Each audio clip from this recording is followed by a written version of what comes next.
불신앙에 빠지기 쉬운 현실이라는 제목으로 말씀을 전하겠습니다. 많은 불신자들이 교회는 목사님들이 하는 사업이다라고 생각하기도 합니다. 그래서 성도들이 헌금을 내면은 목사가 다 가져가 가지고 목사는 잘 먹고 잘 살고 그런 걸로 생각을 합니다.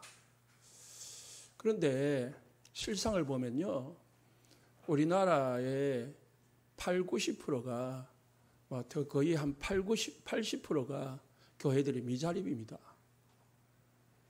우리 경남도에도 35개 교회가 있는데요, 한 10개 교회 정도만 조금 스스로 돌아가고 그 외에는 미자립입니다. 그 미자립이라는 말은 목회자의 사례를 못 준다, 그런 것을 미자립이라 합니다. 그러니까 이제 목사님들이 생활이 곤란하니까 이제 직장을 가지기도 하고, 또 목사님들이 가지고 그러니까 사모님들이 대부분 직장을 가지고 생활을 합니다. 하나님의 일을 하는 사람인데요, 하나님이 다 책임지겠다고 했는데 실제로 보면은 목사님들의 삶이 어렵습니다. 대표적인 거잖아요. 성경에 보면은 너를 복의 근원으로 불렀다, 너로 말미암아 천한 만민에게 복을 받을 것이다 했는데 실제로는 아무것도 없어요. 아브라함이 지금 먹을 게 없어가지고요, 어디 가느냐, 애굽으로 내려갔습니다. 요셉에게 하나님이 세계복음할 거다 꿈을 주었는데요, 세계복음은커녕 노예로 팔려갔습니다.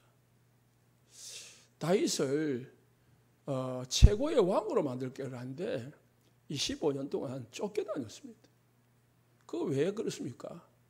현실하고 믿음하고 안 맞는 거 있죠. 그러면은 성경이 틀린 거냐? 거기서 우리가 이제 혼란을 당하고 착각을 합니다. 목사님들은 내가 하나님을 위해 일하는데 왜 이렇게 어렵게 살아야 되느냐, 그러기도 하고, 성도들은, 저 불신자들은 마음대로 살고 마음대로 먹고 떵떵거리고 살아가는데 우리는 왜 이렇게 가난하게 사냐, 이렇게 착각이 일어날 수 있다니까요. 오늘 베드로가 세금을 못 내가지고요, 겨우 낚시해가지고 세금을 내는 장면이 나옵니다. 베드로는 마태복음 16장에서 엄청난 고백을 했습니다. 주는 그리스도시요 살아계신 하나님의 아들이십니다 고백하니까 예수님이 너무 기쁘고 축복하셔서 바요나 네가 복이 있다 그랬습니다. 복이 있다고 했습니다. 너같이 복을 얻은 사람이 누구냐? 그러면서 이 반석 위에 내 교회를 세울 것이다. 음부의 권세가 너를 이기지 못할 것이다. 네가 기도만 하면은 무엇이든지 하늘에서 응답해 줄 거다. 그렇게 했습니다. 그리고 또 마태복음 17장에서는 큰 은혜를 받아가지고요, 누구도 쉽게 볼 수 없는 모세를 보고요, 모세를 만나고요, 엘리야를 만났습니다. 그것도 예수님과 함께.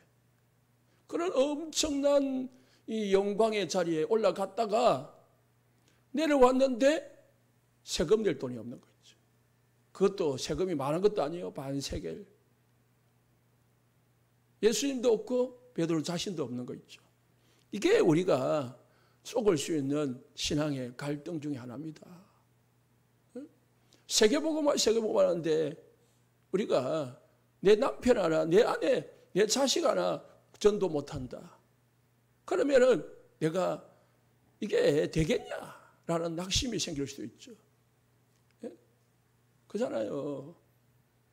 맨날 전도한다면서 네 남편도 전도 못하냐, 네 자녀도 전도 못하냐, 그렇게 모르는 사람들이 말을 할 수 있죠.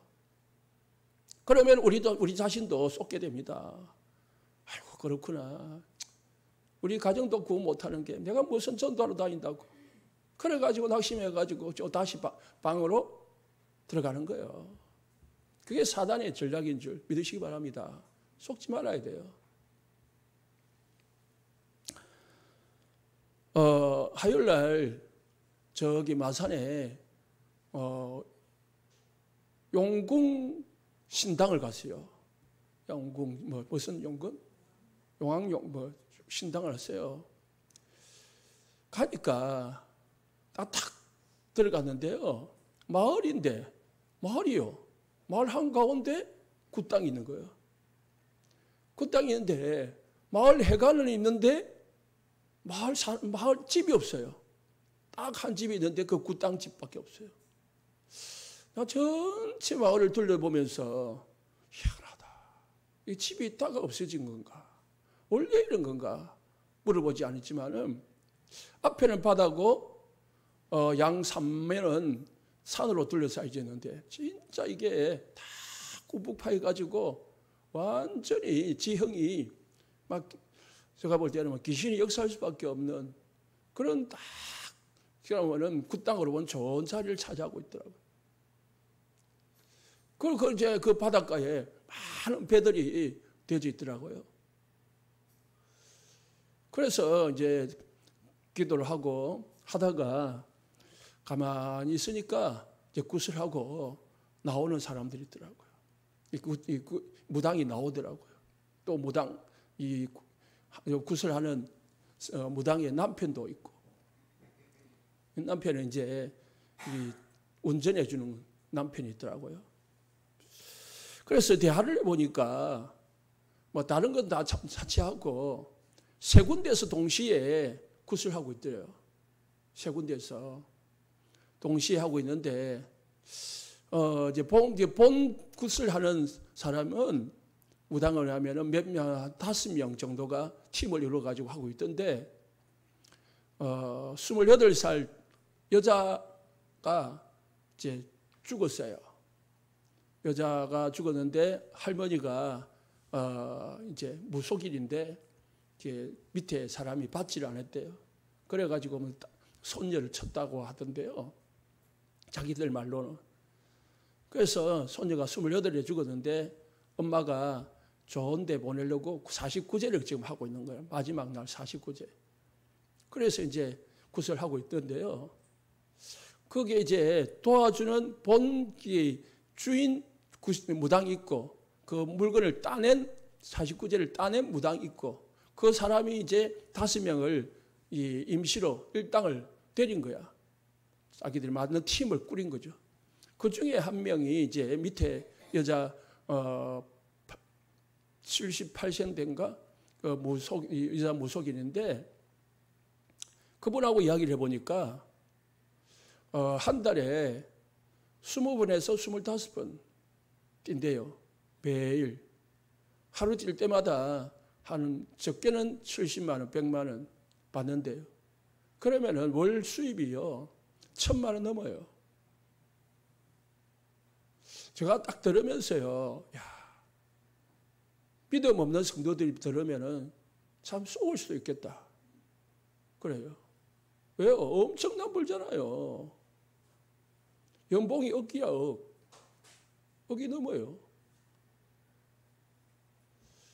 그리고 제가 또 다른 생각을 해보니까 이 굿당 하나를 만들어 놓고요. 매일 3팀, 4팀, 5팀 저기 생림에 가니까 하루에 24시 돌아간다는 굿당은 24시 돌아간답니다. 그러니까 몇 팀이 방마다 빌려가지고 방을 빌리는 거래요. 굿당을. 하루 빌려줄 때 30만 원, 50만 원씩 받고 이제 대여를 해주는 거죠. 그 장소를. 몇 팀이 거기도 한번 해도 세 팀이요. 계속 돌아가는 거예요. 세 팀만 뿐만 아니겠습니까? 우리가 볼 때는 세 팀이지 어떤 때는 5팀이 올 수도 있고 여러 팀이 오겠죠. 방이 여러 개니까. 한 팀은 길가에서도 하더라고요. 그 앞에. 무당도 귀신도 시스템을 만들어 놓고 24를 돌리고 있는데 우리는 뭐 하느냐 하는 생각이 듭니다. 무당은 24를 막 돌리고 24 시스템을 만들어 가지고 계속 불러가지고 구슬을 해야 되는데 한 명만 해도 한 달에 25번을 지금 말하면은 지금 예배를 드리고 있는데요. 매일 예배. 우리는 말하면 우리는 일주일에 한 번 딸랑 예배 드려요. 그래가지고 되겠냐 이 말이야. 그래가지고 이들을 이기겠냐 그런 생각이 들었어요. 그래서 진짜 우리가 진짜 정신을 차리고 복음 속에서 기도 속에서 이들을 살릴 수 있는 시스템을 만들어야 되겠구나 하는 생각이 들었습니다. 속지 마시기를 예수 축복합니다. 속으면 안 됩니다. 그들이 돈을 벌지만은 그게 다 세계되어 있습니다. 멀었습니다. 그 많은 돈을 벌어가 어디에 쓰냐? 뭐 자식에게 주고 뭐가 주고 한다도. 우리 성도님들 여러 가지 환경을 보면서요 우리가 불신하게 빠지기 쉽습니다. 특히 우리 자신을 보면서요 불신하게 빠지기 쉽습니다. 그래서 믿음과 현실 속에서 잘 하나님의 뜻을 판단하고 계획을 발견해야 됩니다. 우리가 믿음과 성경과 현실이 다를 때가 많다니까요. 같으면 얼마나 좋겠습니까? 그러면 갈등할 필요가 없겠죠. 지금 예수님도 뭐라 했습니까? 베드로에게 물었습니다. 세상 임금들이 누구에게 간세와 국세를 받느냐? 자기 아들에게냐 타인에게냐? 베드로 너는 누구에게 줘야 된다고 생각하느냐? 예수님이 지금 하나님의 아들이잖아요. 왕이요 왕, 임금입니다. 그런데 임금이 지금 세금 낼 돈이 없어요. 그 말입니다. 지금 세상의 사람들이 예수님께 지금 세금을 내야 되는데 왜? 세상이 예수님 거니까. 육신의 왕에게 임금에게 세금을 내고 있는데 진짜 임금, 진짜 왕인 예수님이 세금 낼 돈이 없어요. 썩으면 안 됩니다. 우리가 불신자들을 바꿔나가 보면 불신자들이 성공을 했다고 생각합니다. 돈도 많이 있고 높은 자리에 오르고 건강해가지고 막 아픈 것도 없고 그렇게 막 돌아다니고 있는 사람들 봅니다. 그걸 보면서 교회 보면은 교회는 돈도 없고 힘도 없고 무능한 사람들밖에 없고 저기 국회의원들은 저 밖에 다 있고 인기 있는 사람들은 저 세상에 다 있고 돈 있는 사람들은 저 기업에 다 있고 그러면은 여러분들 한번 생각해 봐야 됩니다. 갈등하시게요? 거기서 착각할 수 있다는 거예요. 그걸 사단이 노린다는 것을 꼭 기억하셔야 됩니다. 그러면 어떻게 됩니까? 인생 전체를 보고 지금을 봐야 됩니다. 그래야 착각하고 혼돈하지 않게 되어 있습니다. 여러분이 착각하고 혼돈하고 낙심하지 않으려면은 여러분의 인생 전체를, 성경 전체를 봐야 된다는 거예요. 그래야 하나님의 진짜 계획을 발견할 수가 있습니다. 예수님은 지금 베드로의 인생 전체를 놓고 인도를 하고 있다는 사실 기억하셔야 됩니다. 베드로는 이제 막 시작인 거예요. 고백하고 또 진짜 이 하나님이 주신 하나님의 나라를 받고 거기서 이제 예수님이 본격 메시지도 시작도 안 했습니다. 예수님의 그 고난과 부활, 그 그리스도 되심에 대해서 말도 안 했다니까요. 22절에 보니까 예수님께서 제자들에게 이르시되 인자가 장차 사람들의 손에 넘겨져 죽임을 당하고 제3일 살아나리라 하시니 제자들이 매우 근심하니라. 제자들이 뭐 한다고요? 이게 복음에 답 안 났다니까요. 예수님이 누군지도 모르는 거예요. 그런 사람에게 돈을 주고 명예를 주고 나 줘봐봐요. 응? 다 있어 봐봐요. 이 제자가 제자 역할을 하겠습니까? 그렇잖아요. 지금 수준이 받을 수준이 아닌데 예수님이 주면은 이 사람들 다 그거 가지고 떠난다니까요. 그게 좋아가지고 그거 쓴다고 바빠가지고. 그래서 시간표가 아니라는 거예요. 베드로는 지금 큰 사역을 해야 될 사람입니다. 지금 예수님의 뒤를 이어가지고 완전히 12제자와 70인 제자를 이끌어야 될, 그래서 세계복음화의 발판을 놔야 될 사람이 베드로입니다. 그런 중요한 계획을 예수님이 가지고 계신데 그걸 베드로가 모를 수도 있습니다. 아이고, 내가 예수님을 따라 우리 선생님을 따라왔지만 이렇게 돈이 없으니 내가 계속 따라다녀야 되나, 그런 생각이 들 수도 있습니다. 나 걔가 계속 믿어야 되냐, 그런 갈등이 있을 수도 있습니다. 그러나 베드로는요, 인생 전체를 우리는 베드로 인생 전체를 보면은요, 베드로는 얼마나 하나님 앞에 크게 쓰임 받았습니까? 네? 베드로가 나중에 사도행전에서 얼마나 초대교회에서 중요한 역할을 했습니까? 그잖아요. 그걸 볼 수 있어야 됩니다. 또 반대로요, 모든 것을 다 가진 유대인들은 지금 성전세를 받는 이 헤롯 왕은요, 완전히 나중에요 망해가지고요 비참하게 죽었습니다. 그게 불신자의 인생 말로요. 그걸 우리가 깨닫지 못하면은 속게 되어 있습니다. 그래서 여러분의 과거를 잘 보셔요. 과거가 나는 왜 어렵게 태어났을까? 나는 왜 없는 집에서 태어났을까? 나는 왜 매 맞는 집에서 태어났을까? 우리 부모는 왜 저런 사람이었을까? 나는 왜 저렇게 살았을까? 원망할 수도 있습니다. 그게 다 하나님이 여러분의 인생의 키포인트로 삼기 위해서, 중요한 발판을 삼기 위해서요 허락하신 줄 믿으시기 바랍니다. 거기서 하나님이 중요한 계획을 발견해야 돼요.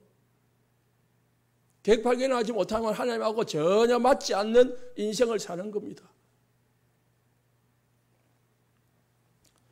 성경을 그냥 액세서리로 들고 다니면 안 됩니다.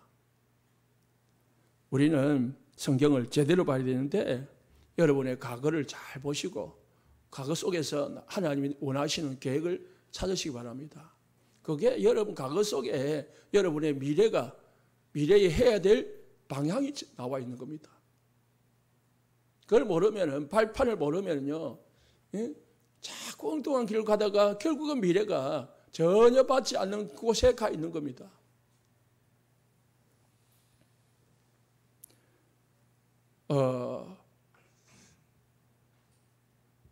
우리 본인이 늘 이야기하시니까 제가 말씀드리는데요. 우리 김미영 권사님이 예수 믿기 전에 많이 시달릴 때요. 그래서 저희가 현장 갔다 오면서 제가 이야기했어요. 권사님은 그런 분들을 위해서 하나님이 미리 경험하게 하신 것이다. 그래서 그런 분을 계속 기도하고 또 그런 분을 많이 붙이는 이유기도 하다. 그렇게 말씀을 드렸습니다. 내가 어릴 때에 많이 아팠다. 그러면은 아픈 사람들의 심정을 너무나 잘 아는 사람이요.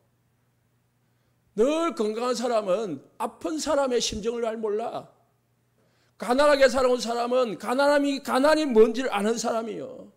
한 번도 가난을 겪어보지 못한 사람은 가난한 사람의 심정을 몰라요. 그래서 하나님은 미리 우리에게 그 아픔을 겪어하시고, 그래서 그곳에 그런 분야에 크게 하나님이 쓰시려고 준비하신 것이라고 믿으시기 바랍니다. 하나님, 내가 어렵게 살았는데 그 어려운 사람들, 이 세상에 수많은 사람들이 어렵게 살아가고 있는데 그 사람들을 살릴 수 있는 도구가 되고 통로가 되고 일꾼 되게 하옵소서. 기도하시기 바랍니다.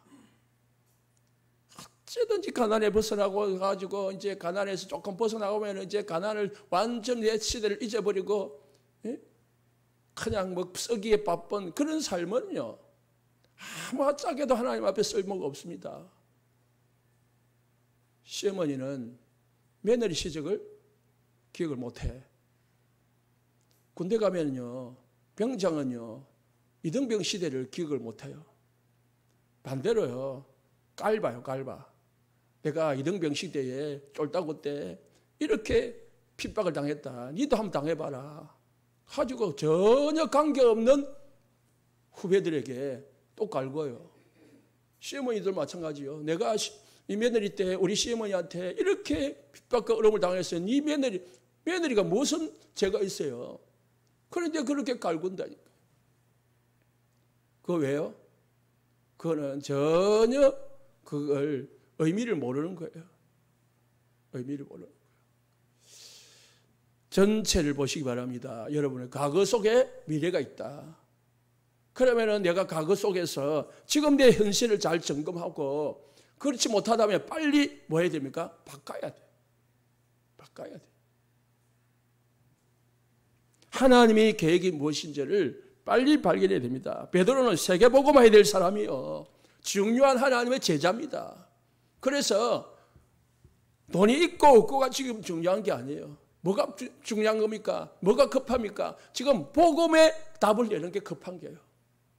베드로가 지금 돈이 중요한 게 아니에요. 뭐가 급한 겁니까? 뭐가 중요합니까? 그리스도가 누군지 자기 선생님이 누군지를 아는 게 중요한 거예요. 그래야 계속 쓰임 받을 수 있는 거예요. 복음의 답도 안 나왔는데 그리스도가 뭔지도 모르는데 막 세금 흥청망청 낼 만큼 돈 있어 봐봐요. 베드로가 어떻게 될까요? 그래서 우리는 베드로가 중요하게 쓰임받는 후반부를 우리가 압니다. 우리 성도님들도 우리 자신에 대해서 잘 발견하시기를 예수님 축복합니다. 우리는 착각이 아닙니다. 여러분들은 세계복음화로 부르셨습니다. 지역복음화, 민족복음화, 세계복음화 제자로 부르셨습니다. 하나님 나를 전도자로 불렀는데 전도에 대해서 전혀 관심이 없고 자꾸 세상에만 관심이 있어 봐봐요. 사단이 얼마나 좋아하고 하나님이 얼마나 슬퍼하겠는지. 여러분은 세계복음화 할 사람 아닙니까? 그러면 그렇게 사시면 돼요.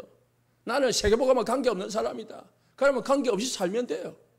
그러나 하나님이 나를 세계복음화하는 교회로 부르셨고 세계복음화하는 교회로 인도하셨고 또 이 복음을 나에게 먼저 깨닫게 하셨다면 이 복음이 필요한 사람들에게 전하는 삶을 사시기를 예수 축복합니다. 하나님의 계획이 나에게 좋든 안 좋든 내가 원하든 안 하든 하나님의 계획이 나에게 있다니까요. 여러분 개인에게 우리 교회에 그 계획을 찾아야 됩니다. 어디서요? 좋은 일 속에서 나쁜 일 속에서 모든 상황 속에서 하나님의 계획을 찾아야 돼요. 그래야 우리가 속지 않게 되어 있습니다. 성경에 보면요, 두 가지 사람이 나옵니다. 불신자인데 성공자가 있고요. 신자인데 고통 속에 있는 사람들이 있었습니다.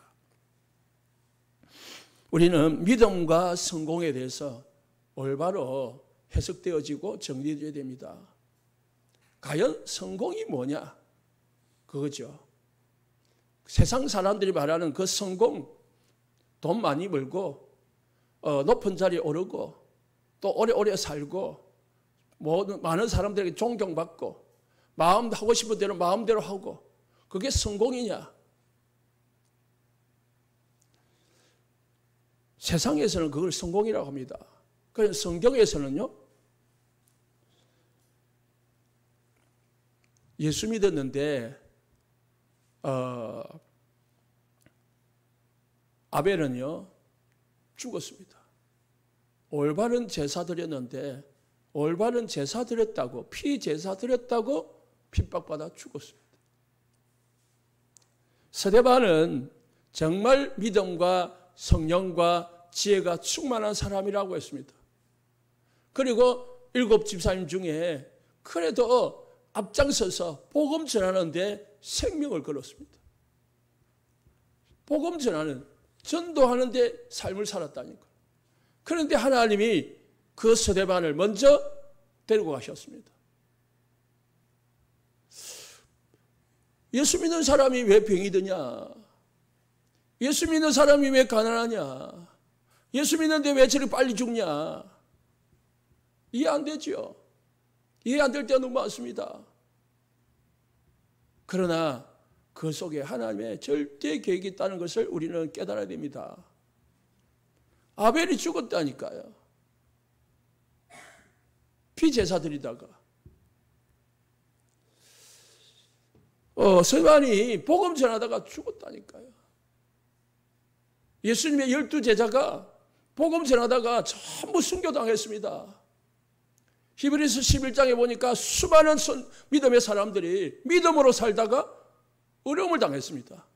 믿음으로 살았으면 잘 돼야죠. 어려움을 당했다.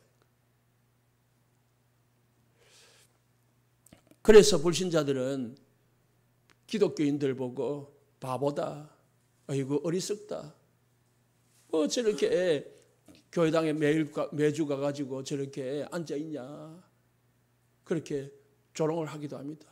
몰라서 하는 말입니다. 요셉은요, 제수로 팔려갔는데 그게 애굽을 복음하고 총리가 되는 길이었습니다. 불과 13년 후에 요셉은 사람들이 다 형들이 조롱하고 핍박했지만은 그게 세계복음하는 길이었습니다. 모세는 왕의 아들의 자리를 버리고 도망자 신세가 됐습니다. 광야에서 아무것도 없이 40년을 살았습니다. 이제 망한 것 같이 보였습니다. 이제 절대 희망이 없는 것 같이 보였습니다. 나이가 80이 되었습니다. 그때 하나님께서 모세를 부르셨습니다. 400년 동안 노예 생활하는 이스라엘 백성들을 건져내는 지도자로 삼으셨습니다. 모세는 지금도 모세의 이름은 증거되고 있습니다. 다윗은 형들에게 조롱받았습니다. 다윗이 목동을 치다가 양을 치다가 아버지의 심부름으로 골리앗과의 싸움에 전장터에 갔습니다. 형들이 다윗 보고 막 야단을 쳤습니다. 네가 지금 전쟁터에 놀러 왔냐? 구경하러 왔냐? 하고 막 야단을 쳤습니다. 다윗은 말했습니다. 내가 왜 이유가 없겠습니까? 그렇게 전혀 별 볼 일 없는 사람이었습니다. 사무엘 선지자가 다윗 이새 집에 이 기름 부업을 아들 중에 한 사람을 기름 부으려고 찾아갔습니다. 그런데 아버지도 다윗이 막내니까 전혀 그냥 생각지도 못하고 다윗 너는 양치고 있어. 네가 뭐 왕 되겠냐. 그래서 나머지 형들만 다 불러가지고 사무엘 앞에 세웠습니다. 사무엘이 보니까 다 멋있는 형들이 있었어요. 저 애가 왕이 되면은, 임금이 되면은 이스라엘을 다 잘 다스릴 것 같이 보였어요. 그래서 기름을 부으려고 했어요. 하나님께서 말씀하셨어요. 사람을 외모를 보느니와 하나님은 중심을 보느니라. 이 사람들 중에 내가 택한 자가 없다. 그렇게 한 거예요. 그래서 사무엘이 이거 왜 다른 아들이 없냐? 부르니까 저기 지금 이제 저 산에 가서 양치고 있는 한 명의 아들이 있습니다. 그렇게 한 거예요. 불러오니까 그게 하나님이 택한 사람이 다윗인 겁니다. 사람이 볼 때는요, 우리가 아무런 가치 없고 쓸모없이 보입니다. 힘없이 보입니다. 그러나 하나님이 하시는 일은 다릅니다. 그 쓸모없게 여겨졌던 다윗이요, 나중에는요 위대한 이스라엘 통합하는 왕이 됐습니다. 엘리사는 농부였습니다. 그런데 농부로 있을 때는 아무도 알아주지 않았습니다. 그런데 하나님이 엘리야를 통해서 엘리사를 부르셨습니다. 엘리사는 뭐가 중요한지를 아는 사람이었습니다. 비록 농부였지만은, 농사 짓고 있지만은 뭐가 중요한지를 아는 사람이었어요. 그래서 엘리사 선지자에게, 나에게 갑절의 영감을 주십시오. 엘리사는요, 방 안에서 기도 하나로 모든 것을 보고 다스렸습니다. 그래서 불말과 불병거를 동원하는 도단수 운동을 일으켰습니다. 그게 하나님이 역사하면은 우리가 어마어마한 역할을 할 수 있다는 것을 믿으시기 바랍니다. 오늘 베드로는요, 어부잖아요. 별 볼 일 없는, 세금 한 푼 낼 수 없는 돈 없는 사람이잖아요. 그런데 하나님이 역사하니까 초대교회에 경제가 차고 넘치도록 부어주십니다. 그리고 베드로는요, 아까도 말했지만은 지도자 중에 최고의 지도자가 됐습니다. 설에 의하면 베드로는요, 죽을 때에 예수님은 십자가에 바로 매달렸는데 내가 어떻게 우리 선생님과 같이, 우리 주님과 같이 매달릴 수 있겠냐. 그래서 거꾸로 매달리다 옵니다. 그런 믿음의 사람으로 바뀌었습니다. 바울은 최고의 핍박자였습니다. 핍박을, 예수 믿는 사람들을 죽이러 다니는데 혈안이 되어 있는 사람이 바울이었습니다. 그런데 하나님 역사에 보니까요, 사울이 최고의 전도자가 되었습니다. 바울을 통해서 이방인 복음화의 문이 열리고 로마의 복음화의 문이 열렸습니다. 우리 성도님들, 지금 현실에 속지 말고 하나님의 언약 잡으시고 하나님의 계획 찾으시기 바랍니다. 그 찾으셔가지고 하나님 앞에 계속 은혜 받고 기도하셔요. 하나님 이 계획을 붙잡고 내 현실과 안 맞지만은 언약으로 붙들라는 거예요. 언약. 그게 약속이, 하나님의 약속, 언약이라고요. 여러분이 언약으로 붙잡아라 말은 언약으로 믿어라. 하나님이 하실 것으로 믿어라.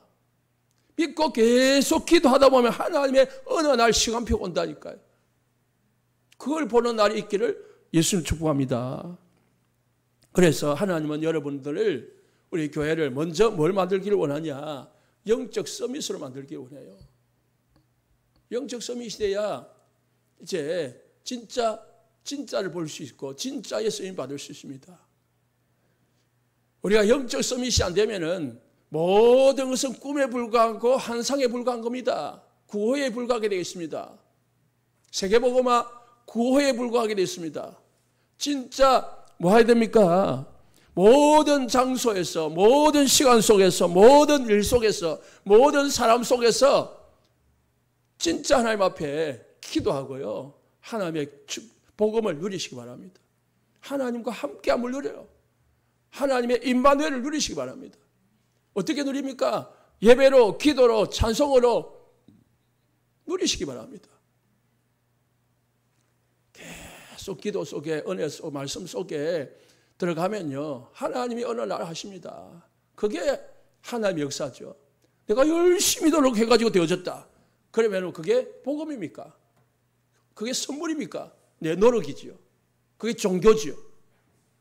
복음은 내 노력 갖고, 여러분 실력하고 배경하고 관계없어요. 하나님은 내 배경 가지고, 내 실력 가지고, 내 노력 가지고 쓰시는 게 아닙니다. 뭐가 쓰십니까? 여러분의 믿음 가지고 쓰신다. 여러분의 붙잡은 말씀대로 하신다니까요. 내가 어떤 말씀을 붙잡고 그것에 대해서 어떤 믿음, 얼마만큼의 믿음을 가지고 있느냐, 그게 중요한 거예요. 그래서 믿음을 키우기 위해서 뭐 해야 됩니까? 24 기도해야 됩니다. 24 말씀 속에 있어야 되는 거예요. 24 예배 속에 있어야 되는 거예요. 그러면은요, 분명히 어느 날 예배 응답 옵니다. 진짜 온다니까요.